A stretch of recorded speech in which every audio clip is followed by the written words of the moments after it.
Hello, everyone, and welcome back to Weekly Oscar Talk, number 28.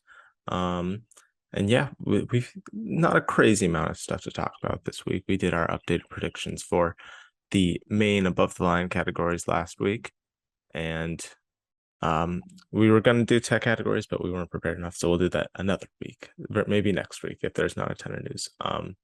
But yeah, not a ton to talk about, but I'm joined by Anthony, as always, to do so. Hey everyone. But the first big thing for us to talk about, I think, would be Till was screened to the press at the New York Film Festival, which is currently going on. So the reviews for the movie universally praised Danielle Deadwyler and her performance. Many people saying she's a huge Oscar contender. Some saying she's now the front runner in their opinion. Movie less so. People say the movie's pretty good, but Danielle Deadwyler is the clear standout. So yeah, Best Actress is just crazy right now. There's like a solid like dozen contenders, so I could see easily getting nominated.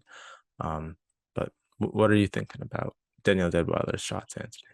I currently have her in my third place for Best Actress behind Cate Blanchett, who I think is so far the front runner, and Michelle Yeoh.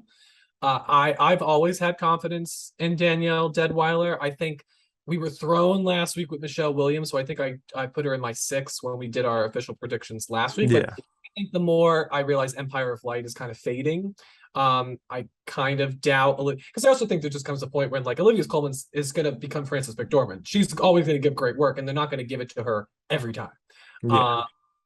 So I do see Danielle Deadwyler. I think Danielle Deadwyler would definitely get in because at this point, I think Coleman and Robbie are fighting for that fifth spot. In Best Actress. I feel very confident with her. I think from the minute I saw that trailer, I thought the film was going to be strong. I think it's going to be, as far as these true story films, I think it's probably going to be the one that is, I always feel like the one that gets a lot of like school groups or educational visits too, helps with like the box office and then building the Oscar pedigree overall. I think this is going to be a lot of people are supporting and want to support. And yeah, it's a story that I learned about in 8th grade civics class, but I don't think a lot of people know or remember. And I think that story, when it's told again, and it seems to be, whether people think the movie is a masterpiece or not, like I feel like a lot of people are moved by it. And I think it helps that Danielle Deadwyler is giving such a strong performance at its center that I think I put it in my best picture. Oh wow. It's going to be one of those movies that it's going to be very hard to fight the urge for just to be like, this was a great story with a great performance. And I think we have so many unconventional Best Picture nominees this year, be it, something like Top Gun or Babylon or Black Panther, that I think that something like Till, I'm looking at my list and I think Till is the only true story among them, if, because Fabelmans is fictitious ultimately, even though it's inspired by his real life. But I'm trying to think, like, I think Till is the only true story, and not inspired Elvis. By, not.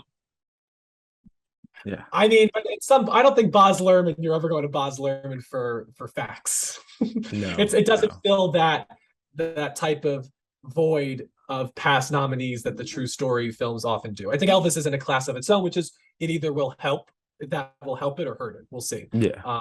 I do think I am leaning towards it ever as the days go on. Slowly coming towards it. Currently, I think at number 11 or 12 for me. I put White Noise in because I think that movie had a nice the New York Film Festival. And I do think the Netflix behind it will help it, and it has a good Oscar package. But if White Noise starts to fall, then Elvis might get in. It's crazy. I just wonder too, like Elvis, because Elvis is gaudy the right word for that? I'm gonna look that up. But it's there's a lot of words for Elvis. Yeah, there's a lot of words. Yeah, gaudy, extravagantly bright or showy, typically. So it is gaudy. It's not tasteless. I mean, sometimes it's too much. Sometimes. But my question is, can Elvis and Babylon coexist. We've been talking about whether the Fabelmans and Empire of Light can coexist, and we're starting to sense that maybe that's not the case. Or if Black Panther, Wakanda Forever, and the Woman King can exist, which again doesn't seem to be the case. I personally don't have the Woman King in my top 10. Not saying that both can't be, but I do think that what will be worthy of nominating the Woman King and its campaign might be the light will be overtaken by Wakanda Forever. That's just how this game works, unfortunately. So I do wonder, like, when Babylon comes out and we are predicting it to be, I have it as my best director frontrunner, going to get a lot of nominations in the text. Where does Elvis fall for a movie that is somewhat similar in its aesthetic craft and its overall? It's like a Bohemian Rhapsody. That's the way I see it going. A lot of tech noms, lead actor, picture. It's potential. We'll see. But I'm inching closer. But at this point, going back to Till, I do have Till in my best picture lineup. I think it'll be a nice palate cleanser from a lot of these other films. And I definitely have a lot of faith in Danielle Deadwyler. I think that she will be our first, because I'm looking at the other people. She will be she's the only person I have getting nominated that has never been nominated before in the category. And I don't have Michelle Yeoh. Oh, Michelle Yeoh's never been nominated. Oh, she has not. Yeah. She has such a legendary career that yeah, it's easy to forget. Yeah. So okay, then I guess Danielle. But I feel like we often see like a Cynthia Erivo, like a person who is new to their career and getting this nomination. Michelle Yeoh is a very different type of first-time nominee. I feel like it's overdue. Deadwyler fills that role of like a Jennifer Lawrence in Winter's Bone, like this just debut landmark. I'm here making my name talent, and I think I don't see that among a lot of the women. A lot of them are from big names, so it would be a major thing for Danielle Deadwyler if she was able to if she was able to push out like Olivia Colman and Jennifer Lawrence and Viola Davis. Like, props to her, but I think it speaks to the quality of that performance, it seems. Yeah. You have been on the Deadwyler train. I don't think you've had her in for a long time. I've been wary ever since the trailer. I was like, I don't know.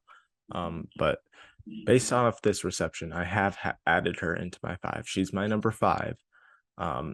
It's just a crazy Coleman as well. Guy kicked out Coleman. I think she gets in during years where the competition is less intense, like The Lost Daughter. Yeah. I think Cate Blanchett is a pretty easy number 1 right now. I think she is. I honestly think she might sweep the season, if I'm being honest. And they're easily giving away third Oscars to people, as we saw with Frances McDormand. And I think Cate Blanchett is very deserving of that. Then Michelle Yeoh, I have more doubts concerning the competition about her getting in there, just because I don't have as much faith in that movie hitting with the Academy as other people do, but I still think she'll sneak in. Michelle Williams, she'll probably still get in there, but that's another one that I'm not super confident in because of the runtime. The only one I'm super confident in, honestly, is Cate Blanchett. Michelle Williams, you're worried about the runtime with her? Yeah. Oh, her runtime, not the movie. No, yeah, not the movie's runtime. Just her being a supporting performance, but I think she'll still be strong enough. And yeah, then Danielle Deadwyler for Till, and I'm considering kicking out Margot Robbie for Babylon just to put in Viola Davis, honestly, because I think we'll get into it later, but I think she'll get a few nominations along the season. Then we'll have to see with Naomi Ackie. I think those are your clear like top 7 or so.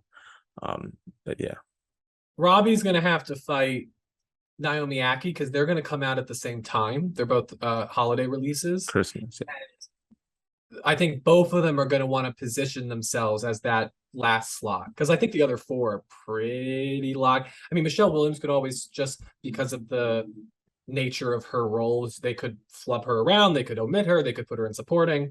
But I think Robbie and Ackie, because they're both going to hit the scene the same time, they're going to really have to fight each other out. I think the more that Till expands and the more people see it, I think Deadwyler, I personally feel Deadwyler is inching her way into the Blanchett Yeoh camp rather than the Williams Robbie camp. She's definitely moving up. Yeah, the only thing I do worry about with Till is how many people will see it. I do think it, unlike you, I currently do think it's kind of like a Danielle Deadwyler only play. It's not like going to be contend. I mean, with how adapted screenplay is going, it could definitely get into that, but I don't think it's going to be contending for a bunch of other categories. But I do think it could be a similar run to, I mean, I mean, plenty it of currently has movies. 100% on Rotten Tomatoes. Yeah, yeah. I think it's in this. I think it's high 60s on Metacritic. But I think I don't know. I don't think the movie itself is strong enough, but I do think her performance seems universally strong. So I think she is getting in. But yeah, the actress is just a tough category. It's really tough. Which I think says, like, if she's able to break actress, I think that speaks well for the movie in other places. I just feel that, like, you look at other, like, Vice from Adam McKay. Like, that's not a movie that necessarily people were like, it was probably at the bottom of the best picture race. It didn't play in a lot of other categories, but it had a presence because I think there were some people who really loved it, and it survived off of Christian Bale. Like if Christian Bale wasn't good, I don't think Vice ends up getting Yeah, it I think does. those are I think that's different from Till though, because Adam McKay is a director like name that they know. I forget the director of this movie. I forget her name. But she also directed, Clemency. yeah, Clemency, yeah. But I don't, and I also don't think like Vice also got in like supporting categories where I don't think this has any supporting contenders. Sorry, Whoopi Goldberg. Um, but we'll see. We'll have to see as it. I don't think they weren't playing that up. Yeah, yeah. But yeah, Best Actress is insane. Danielle Deadwyler has entered the race very strongly, and I'm very happy for her because I don't know if you've seen her at Heart of the Fall last year, incredible in that role, and as well, extra incredible in the TV series Station 11. I was rooting for her at the Emmys, but did not happen. But she's a great actress, so I'll be happy to see her break onto the scene with an Oscar nom. I mean, you would. I'm just looking at past Best Picture nominations. Like, there are your, like, Darkest Hours, which aren't major players but get in a couple places. Because of the performance, yeah. Right, but does the success of Pride and Prejudice um take an atonement take away the stink of Pan? It's Yeah. interesting. Is he viewed at what is he more viewed as? And he did something else recently that I remember not being a fan of. Let me look up. Hmm. Uh, But oh, I do. and The Woman in the Window. Jesus. Yeah. Um, but what a 1-2 punch to follow up Best Picture nomination, Yeah. Darkest Hour. So we'll see. We'll definitely see about Till's Best Picture chances. But I have it at my number 9 spot currently. And I have faith in Danielle Deadwyler, and I have faith in its adapted screenplay contention. So I think a 3 nomination package. That's as much as Tanya got, and Tanya didn't even get Best Picture. Yeah, that's true. That is true. What did you kick out for White Noise? Because I imagine you kicked out Empire of Light and Picture. What was the other one? I'm trying to think. I actually had to. White Noise is out now because I realized Uh, Everything Everywhere wasn't in. ooh, So I put Everything Everywhere back in and kicked out White Noise. My 10 is All Quiet on the Western Front. yeah, I think that's still very plausible. Yeah. In other news, we can quickly mention this. Bros flopped this past weekend, did not do very well, sadly. So when we look at the comparisons to the other movies that it would perform similar to, like The Big Sick or Bridesmaids, those were big box office hits and sensations. So I do think this kind of kills its chances in screenplay, or I don't know about the Golden Globes. I think it could still do well at the Golden Globes, but yeah, not looking very likely in original. I do think we need to stop seeing Black Panther in everything. I think what happened with Black Panther was that it took a genre that had, everybody had grown familiar with, and then injected it with this new cultural lens that just blew up. And that's, partly why it got nominated for Best Picture. And I feel like we keep wanting to see that in other scenarios. We keep wanting to see, oh, wait, let's take the rom-com and let's do it like from the African American perspective with Girls Trip, or that with the LGBT angle from Bros. And I think that it's the same thing with Bohemian Rhapsody. Like, they were completely, wholly unique moments in Oscar history. That I don't think that unless there's more, that's why, like, I Want to Dance with Somebody or Wakanda Forever, like, they at least have the cachet of being connected to that original movie, because of course Black Panther Wakanda Forever is a sequel, And I Want to Dance with Somebody as the writer of Bohemian Rhapsody. So they have that connective tissue. But yeah, I don't think I ever took like Bros being this serious, because I think also then it's the Rocket Man thing of like, well, we already did this. We did it with the other movie. So it's unfortunate that it flopped. I hope that it, it maybe has an audience down the road. But even if it had been a box office performer, like I don't know where, I mean, maybe I Best think it Actor would maybe it was maybe so. sneak into original screenplay, I think is most people's thoughts, like in the fifth slot. I mean, I have Fableman's Everything Everywhere, Banshees, Babylon, and Tar. I don't see something breaking that, especially a comedy and a studio comedy at that. I had that same list, but then I was thinking, I think Babylon is going to perform very similar to Mank in pretty much every category nomination wise. So I kicked out that for original screenplay and I put in Triangle of Sadness. Okay, What I did, because Mank did surprisingly miss that's screenplay. possible. But I also think that what we should note is that Wolf of Wall Street got a Best Adapted Screenplay nomination. So It Babylon did. could go that route and then get a screenplay. So Yeah. Also possible. Also yeah, possible. so it's interesting. It's a shame what happened to Bros, but I also think Yeah. that the point that doing a similar story from a different minority voice is not going to translate into the same Oscar pedigree that Black Panther had when it did that for the superhero genre. No, I think you kind of need to be a sensation. This Yeah. is not a sensation, tragically. But I think it could still get a few Globe nominations. So that is Could do possible. that, and then maybe SAG can come through for it. But I don't see it as like, it's not going to be a movie that people want to save because it's a big studio movie. You know, No. when we see the Drive My Cars happen, it's because they're such small movies that we like, people want to be like, let's prop it up, and then it becomes a real force in the industry in this season. That's not going to happen with a movie like Bros. Yeah. Yeah. Despite it being, Um, I enjoyed it. I thought it was very funny.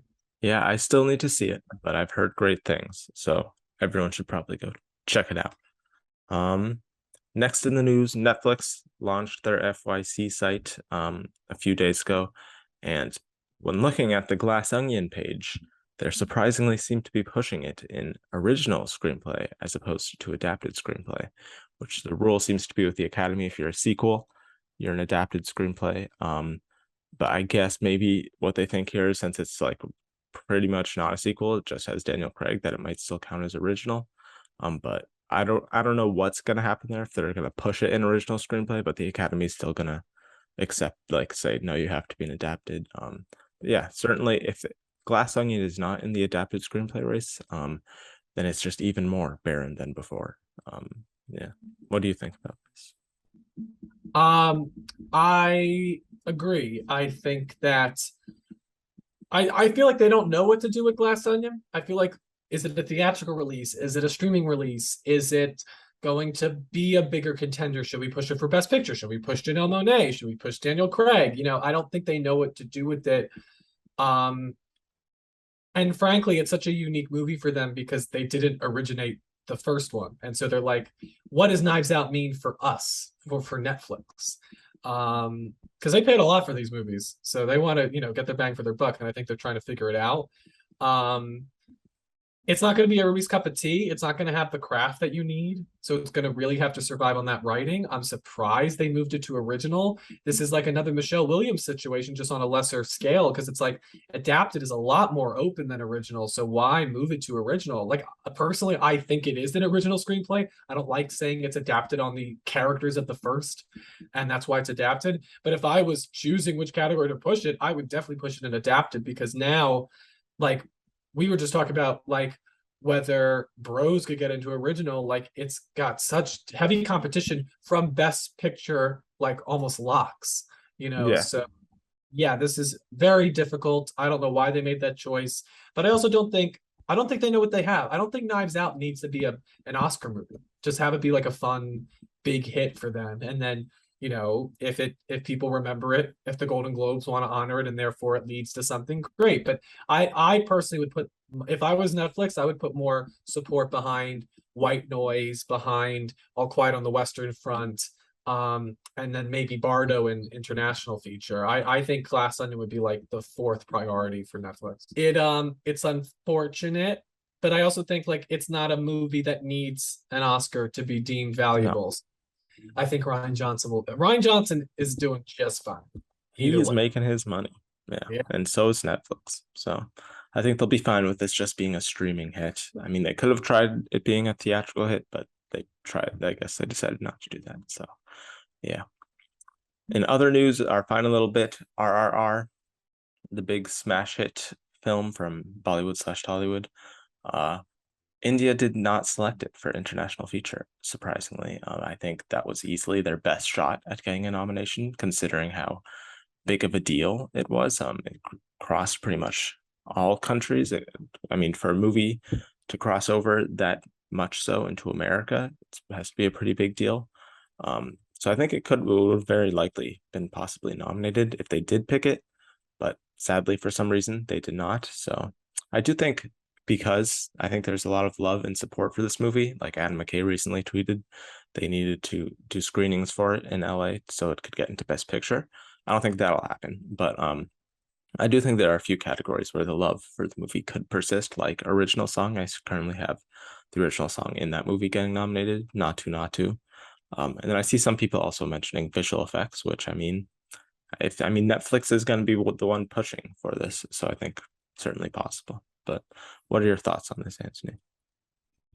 Yeah, I think that we have to remember that the Indian film industry in Bollywood is very different than America and Hollywood. And I think that the reason why maybe RRR has done so well is that it's more akin to our Hollywood sensibilities than maybe Bollywood, or and It's very Bollywood in yeah, its but I do wonder style. because I feel like the same thing happened with Titan, where like we responded to it, but we can't speak to whether its home of origin did, and they might be wanting to push something else. They also might be wanting to push something else because they already know RRR has a big hit and they want to elevate a different thing, a different film and filmmaker. I'm just saying, like we like this whole um, show is talking about like the politics of award season and it's trying to Mm-hmm. navigate the campaign. There's a completely other conversation happening in a completely different part of the globe, and they just Yeah, decided not to support RRR with this sort of nomination, but it still can get in other places.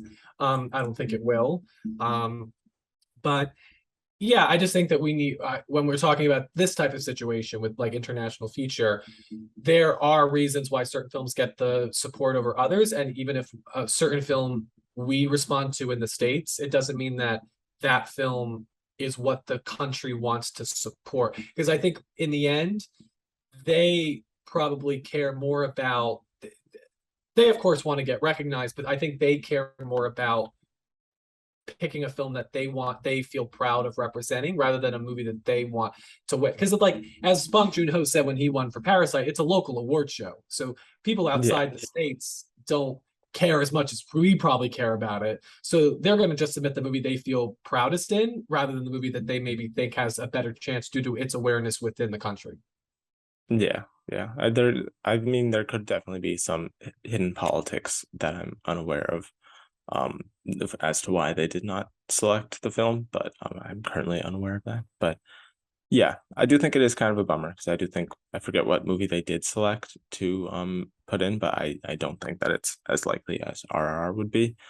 Um, but yeah, it's a bummer, but I still think it could get into original song, which is what I currently have. But yeah, and then other quick thing, Netflix acquired Robert Downey Jr.'s documentary Senior about his father, and that seems to be a very well received movie at all the festivals. So I do think I think that's a very likely nominee in Best Documentary, considering the pedigree behind it. Would he get an Oscar nomination if it got I think nominated? he produced it, so if it got nominated, yeah, Robert Downey Jr. produced documentary. that could Imagine be how he gets his Oscar. an Oscar with this. Wow. Oh boy, please let that happen. Yeah, I mean, he that's a tough category this year with All the Beauty and the Bloodshed, Descendant, Navalny, Fire of Love. So he'll have some tough competition, but I do think him Unless being, Tom Cruise is also producing a documentary in the category. yeah, that's how he'll get his Oscar. But yeah, I do think him being RDJ does help its chances. He either wins or he misses out on the nomination. Is that how I think that this is Mm, going to go? I think he'll be nominated, but he won't win. But I think he could win. But We'll yeah, see. We'll see. I mean, we saw that's Riz it. Ahmed. It helped with short because personally, I think that was like my least Yeah, favorite short of last year, but it helped that he was Riz Ahmed. So, that's um, true.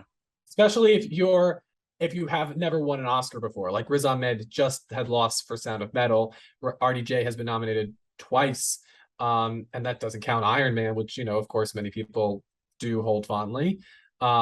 He is a great Hollywood story. If they Netflix needs to get off of the Glass Onion train and needs to support this one. Yeah. This could work for them. Yeah, this is a very, very big potential Oscar push. But yeah, that's it for all the news topics. Now into our main topic. We had to decide between Golden Globes, tech categories, and SAG, and we went with SAG. So expect Golden Globes and tech categories in the upcoming weeks. But we went with SAG today. So we're going to be doing our predictions for the main categories: best actor, best actress, supporting actor, actress, ensemble, stunt ensemble. Let's start off with best actor, which is an interesting category. I don't know. The nominees for best actor are going to be very telling. I do think there's three nominees who are pretty likely. I never like to say lock, but pretty likely. Austin Butler for Elvis, I think would be my number one to win here, especially. That's a very sad kind of performance. Colin Farrell, Banshees of Inisherin, and Brendan Fraser for The Whale. We agree on those. We agree on Those those. three seem like they're going through the whole season. Then the SAG, SAG is going to do SAG things. So my next nominee is Tom Cruise for Top Gun Maverick. Yes, I agree. Yep. Yeah, that's a very commercial pick, and SAG tends to be more commercial than other branches or places. I And then apologize for headphone listeners, but this is I the was so passion ready of to, Tom Cruise. and then you said it. I was like, Yeah. yes. Yes, it's gonna happen. I do think he's also it's potential at the Oscars, which is crazy. He's like my number 7 right now. And then my last spot, Just really quick, because yeah, it's not just for the career. You play the scene when he's talking to he's the Val. face of the movie. He's the face of the movie. I agree. But like you play the scene when he's talking to Val Kilmer, and I That's know the it's not clip. because it's Val Kilmer, but that is a good performance. The scene when It is, there's yeah. no dialogue and he has to tell Jennifer Connelly that he's going up one more time. Like it is a good performance, and I kind of hope he gets in because like Sigourney Weaver and Aliens, it's he's doing so much. I was in my film class and we were talking about auteurs and the fact that could an auteur be somebody who's not a director, and he's definitely, if you want Yeah. to consider an actor an auteur, he is one of the defining auteurs. I would include RDJ in that as well. Um, and so I think that he is like it's a really great performance, and also the fact that Yeah. he's all of his own stunts. I think that like I was throwing around Bill Nye, but like For against Tom, SAG, like not for SAG, for the oh, Oscar. Um, yeah. so I was like, I kind of feel like Tom Cruise is gonna happen because like nothing else. Like I kind of like if Top Gun is the top 5 contender for picture, how can you Yeah. not? How can you resist, especially with a category this low? Like he's fortunate that he's been given such a barren category, but yeah, I think because I feel like in many ways Yeah. people are going to consider this to be his defining movie of his career. Yeah. I mean, at least this part of his career, like the later half, I do think it's the best performance he's given in a little while, which also helps. Yeah. He's really good in the movie. I wouldn't be mad if he got nominated. I'd be happy for him. It's been a while since he's been nominated. But yeah, I think I'm very much considering it. I think it's happening here. I'm very much considering it for the Oscars, which is crazy. But I mean that could also be, as I've been talking about, this category looks like it might be filled with all first-time nominees, which hasn't happened since I believe 1934. So we need a previous nominee, and that could be Tom Cruise. Who knows? He's been nominated, I believe, 3 times before.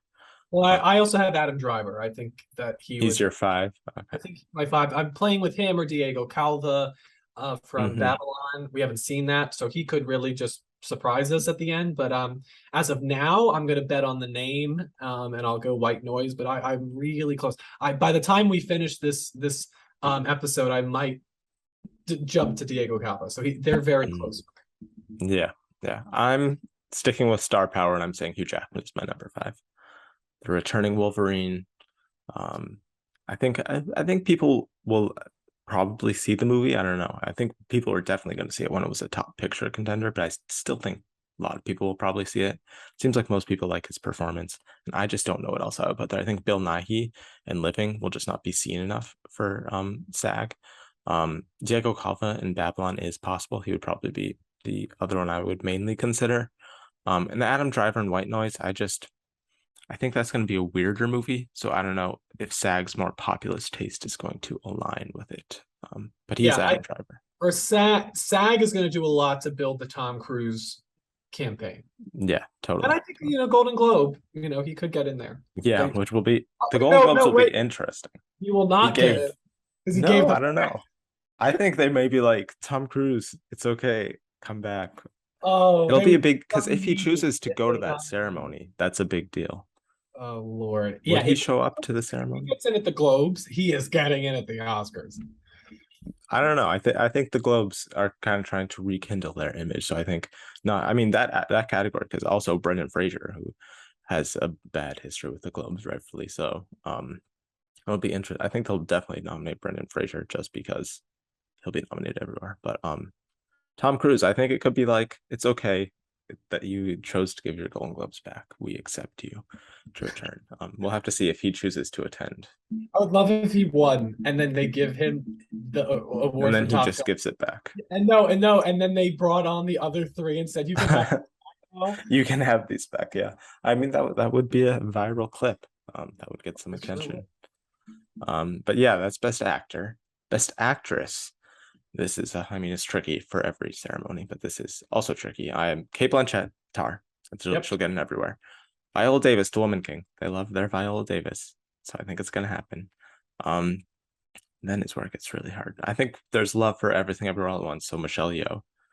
And then my last 2, Danielle Deadwyler is strong, but Naomi Ackie seems like a very SAG-friendly performance.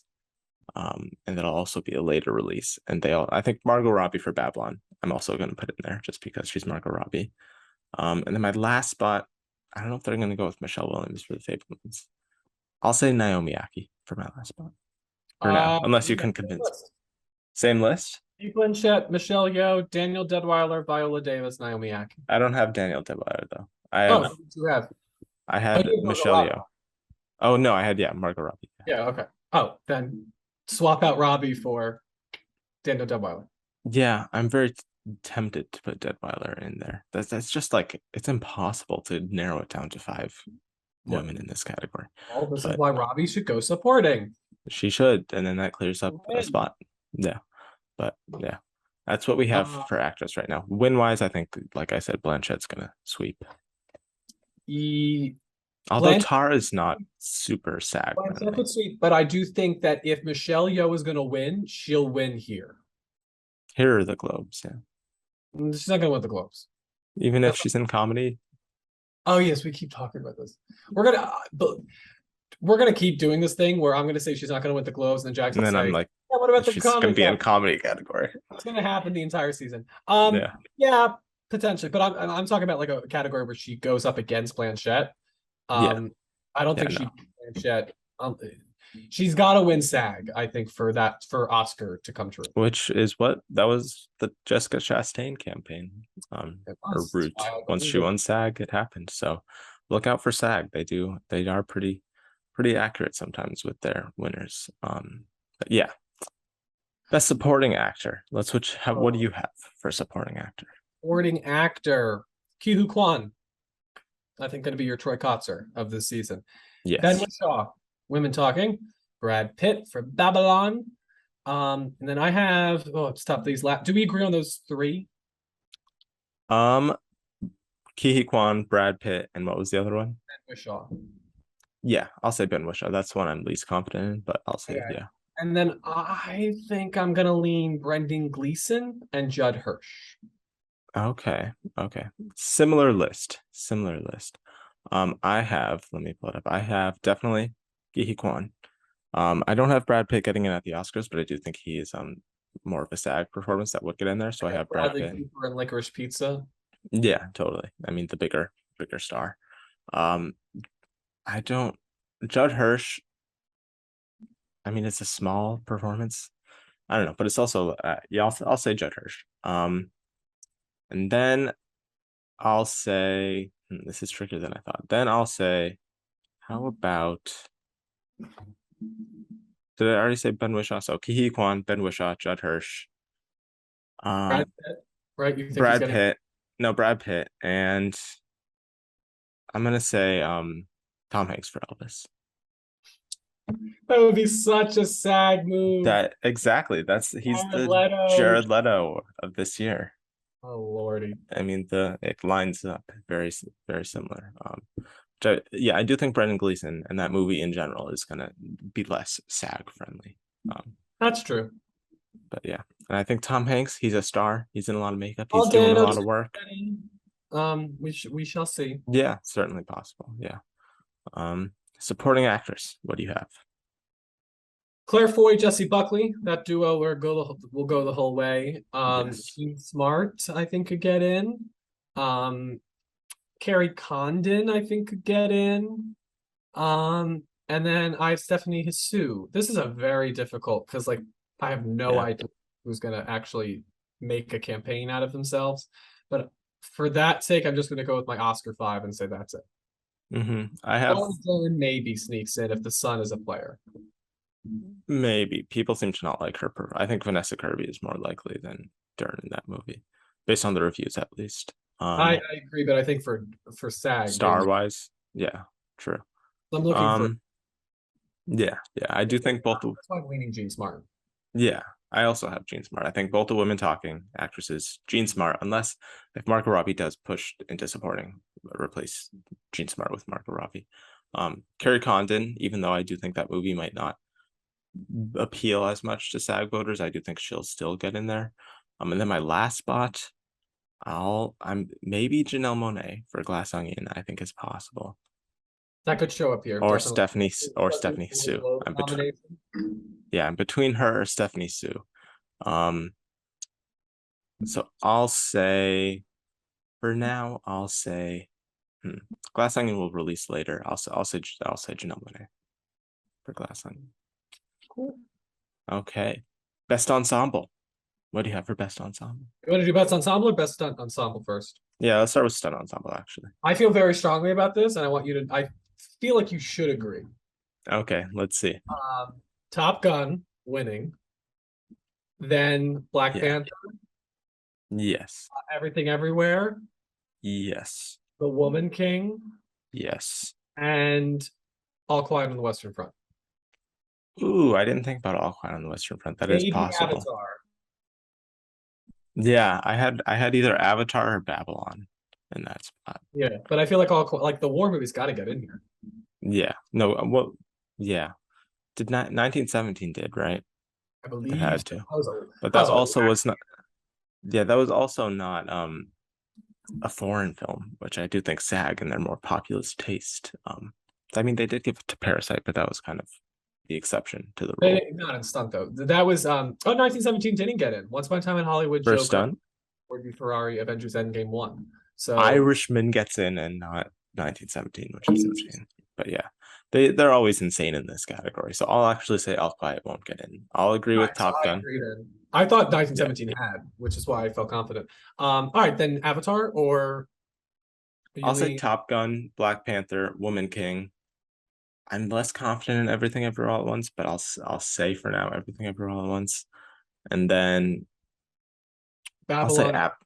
I'll say Avatar. Although, I mean, they do like to put their picture movies in I think stunt ensemble for some reason. Exactly. Yeah. I'll say Babylon too. Yeah, and then we'll see Avatar. Did the first one get a stunt ensemble? That will be the question. Was that even around back then? I think the Batman also. And it did not. It had 3 nominees back then, and it was Star Trek, Public Enemies, and Transformers 2. Avatar was not nominated. So yeah, I think I'm going to do knowing that 1917 is not in the category, or was not in the category, I'm gonna go Top Gun winning, and then Black Panther, um, The Woman King, Babylon, and Everything Everywhere All at Once. Okay, I have the same five. Yeah, The Woman King, yeah, yeah, that's all. yeah. I think I said them And all. win wise, I think it could go to a Woman King. I think that's Maybe. possible.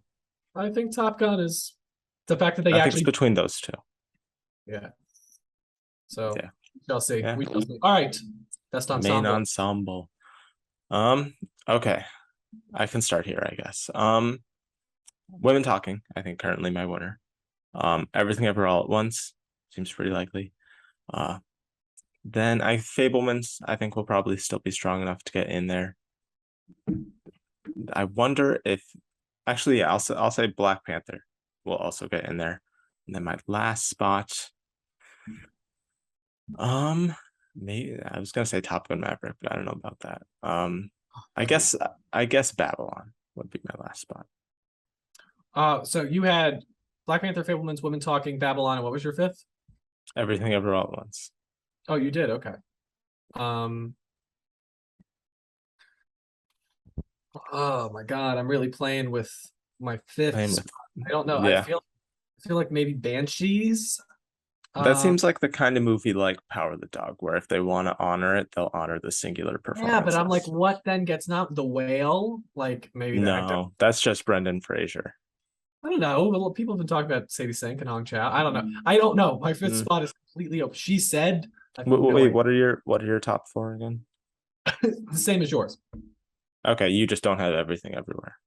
Yeah, I don't feel strongly in Everything Everywhere getting because that's like you've nominated the three, potentially at least the two. Yeah, like we feel that's true. Strongly about Yo and Ki Hu Kwan, and then maybe Stephanie Su. Like what nominate the ensemble for? I think I'm gonna go sight unseen what She Said because Bombshell did very well here. Okay. But you want to guess what I think is Glass Onion. Oh, no. Number one. Black Panther. 2. Have they given this to a sequel ever before? I shall look. I mean, they haven't been around. I doubt it. Long. They gave it to Lord of the Rings. Yes. No, that's true. But yeah, I don't think it's one here. So this is a place it did, and they might be like, well, we already awarded it. Let's award Women Talking. That's true, but I also think that Women Talking, first off, I think has the potential of playing a Marriage Story well too, because you're going to get potentially 2 nominations, and that's a bigger ensemble in Women Talking. Though. We have to see the movie too. I don't know. Yeah, just based on the reviews, it seems like everyone's good in it, but Claire and Jessie Buckley are the standouts. Lord of the Rings was nominated the previous 2 times and then won for its third.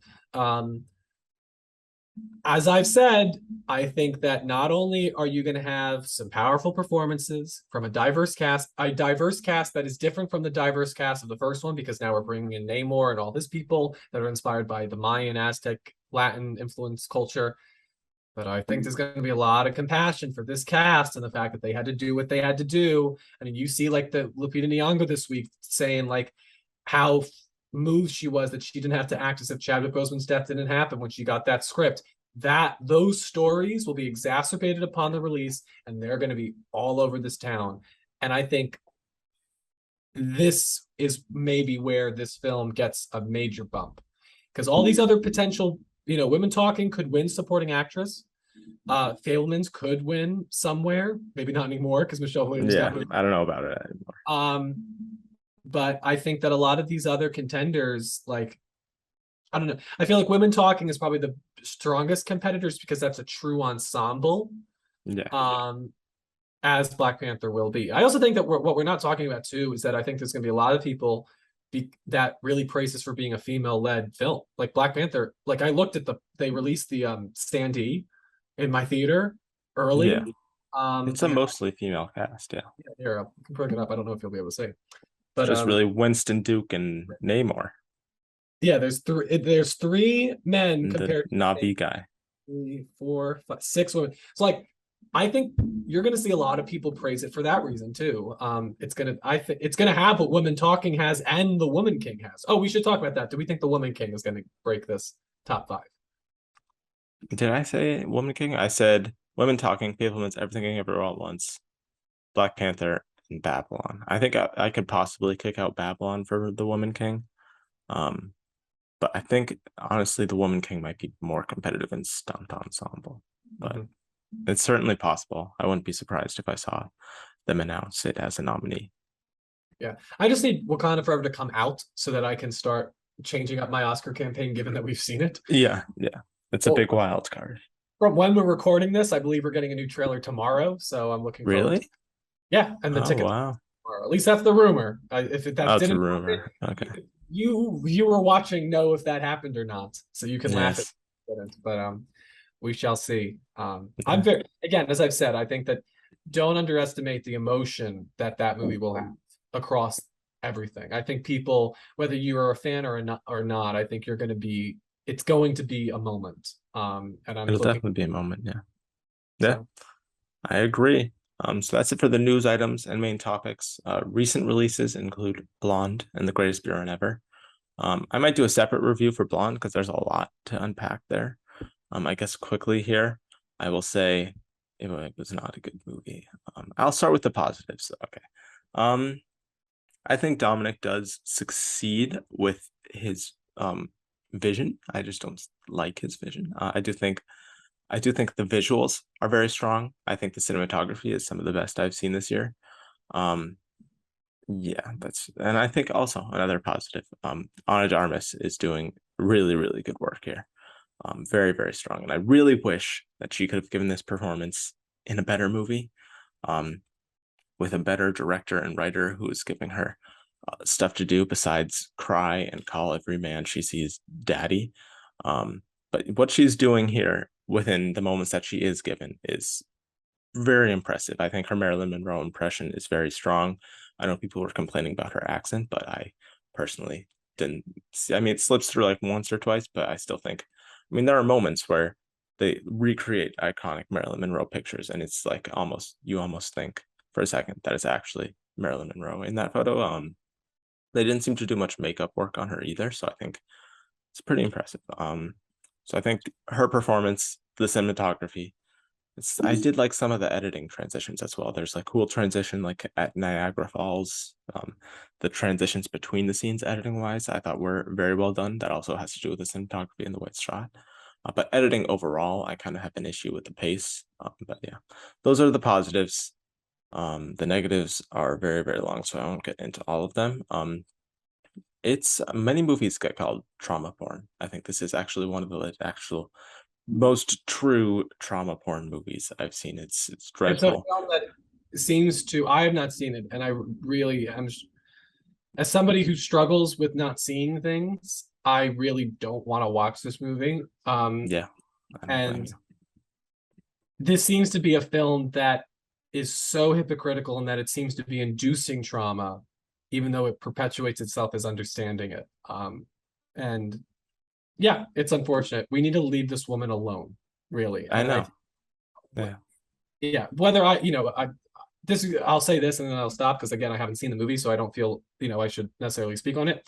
But we have such a desire for closure with what happened to her and trying as an audience to like feel comfortable with the fact that we desired her image, everything that they were forcing her to do. And I feel like that's what this is that this is our continued persistent inability to let her go and just let her be Norma Jean, and we keep trying to resurrect Marilyn as if we're going to reach some happy ending and she's going to get that happy ending. Yeah, this I just the more when I started hearing about this thing, I was just like, it's 2 hours and 47 minutes of my life that I really don't need to Yeah. give this No, movie. I wouldn't, honestly. And I also just don't want to. I don't want to see more of this. I feel very bad that this happened, and I saw Pam and Tommy, and I felt very bad that I saw Pam and Tommy because then it This is meant, a whole other level yeah, than Pam and Tommy. This yeah, is like morally reprehensible. yeah. It's like Just for for the inevitable Johnny Depp Amber Heard thing, I don't want to feel they're as already if, making that. Yeah. yeah, I know, but like when Ryan Murphy does it for Mm. Netflix, I kind of just want to be like, I didn't support Blonde, which meant I didn't then led to this because I feel Yeah. like at some point we just have to stop watching these things as like because hate watching is still watching and it's still giving Netflix what they want. Yeah. I do think the reviews will hopefully teach them a lesson. But yeah, I mean, it does remind me. I saw a quote where Marilyn Monroe said, "Please don't make me a joke." And the interview with What I Believe, I don't mind making jokes, but I don't want to look like one. I want to be an artist and actress with integrity. And when you look at the way Dominic portrays Marilyn in this movie, it's terrible. I mean, the movie is obnoxious, it's stupid, and the approach that it takes to her is that like there's a separation between Norma Jean and Marilyn Monroe. Like they're almost two different personalities or people, which is just odd. And just the way he treats her like she's a, like as if she's like a child who's constantly like looking for someone to constantly like teach her and like support her. And she's always every male figure she meets, she's always like saying daddy every 5 seconds to them, as if like she's extremely like just stupid and lost without a father figure, and that she's like nothing without a man. And it's just incredibly misogynistic and idiotic. And he shoots her, like so many traumatic scenes, and he treats her like, oh, you poor thing, like, oh, it's with so much like pity. And just the harshness and with they depict her and the way they treat her as like almost a pathetic child when she is so much more than that. It's terrible. um I guess we can certainly touch on the fetuses within the movie, which is one of them. Like, just, I mean, Planned Parenthood has come out and like There's something wrong when that said, yeah, organization speak. Yeah, one of my friends wrote an article on it, and they said if you want to see a movie that talks about Marilyn Monroe in this nature, watch The Misfits, which she gave the performance in. I believe it was one of her last, if not her last performance. Watch that, because that will satisfy whatever itch you have for this story, but in a way that she at least had more consent over. It was a good article. Maybe we can link it to the video, because listen, art should be expressive. You should be able to express what you want, but at some point you want to make sure that you're not being exploitative, or I think cruelly exploitative, because I think art at any point, like, you're exploiting in some way, but there's a difference between consensual exploitation and cruel. And this film just seemed cruel in every gross with the impression and the veneer that it's artistic, as if being artistic means you can be cruel, which I really don't like that idea. I don't like using art as a defense rather than that. It's just because something looks pretty does not make it art. I mean, everything is technically art, but just because something looks pretty does not make it good art, is what I'll say. And this is not good art. I mean, the fetus thing is just unexplainable. It serves no purpose really within the movie, in my opinion. Could easily cut it out. I don't understand the purpose of it. And I've seen people clip it out and be like, this looks like a like pro-life ad, like an anti-abortion ad. I mean, Dominic can come out and say that it was intended to be like whatever you want to say about it. Like, it was intended to be pro-life, and like that Marilyn didn't have a choice within her children and to have children, and that she should have had the choice. But the way the movie comes across, it is not that way. It comes across very anti-abortion. So certainly a really weird choice there, but a weird choice among many weird choices. I mean, she spends like because the first half of the movie, I was like, okay, this isn't like terrible. I don't understand like all of the like clutching of pearls surrounding this movie, but the second half is just, it goes off the rails. The second half is insane. She spends a lot of the second half topless for no explainable reason, which is just it's gross, it's tasteless. The movie itself, so much of it is, I mean, it's based off a book, but that doesn't give you the excuse. But apparently, like, so much of it is fictional, like stuff that never actually truly happened, but it's like with these real life people. And just like make a movie, like a fictional movie about an actress, and don't like portray this life that never happened. And stop comparing this movie to movies like Spencer. It's completely different. Well, the main thing, and then we can wrap up, but just like the thing with Spencer is that what ultimately undid Diana is not the film industry. It's not Hollywood. So, but that's what ultimately undid Marilyn Monroe. So like, the fact that Hollywood is getting the last laugh and that they keep perpetuating the image of her is the problem. Diana, the people who are responsible for what happened to her are not only still around, but are still in power. Like Charles just became king. So like, but there also is a question of like, the media did do a lot for Diana. But I also think that Pablo Larraín, he's just a little bit more respectful. To me. And it's depicting a few days of someone's life. It's not going saying like her whole life, like spreading all this fiction surrounding her whole life. It's depicting a weekend that very likely, I think, possibly could have happened. It seems like a very likely situation. But I think parts of it were made up or just theorized about how things went, and that's why they begin the movie with like I think like a fable or something. Inspired by a true fable, so that shows that this movie doesn't say anything like that. Pablo Larraín understands what he's doing and that he's not using Diana. He is portraying Diana, and there's a difference. And Dominic uses. I mean, it's an incredibly misogynistic film. Marilyn Monroe has no agency at all. So yeah, didn't like the movie. I may have a review. I may not, just because I don't want to just talk too much about the movie, but we'll see. And then Greatest Bureau Ever is it's okay, I guess. We don't really need to get compared.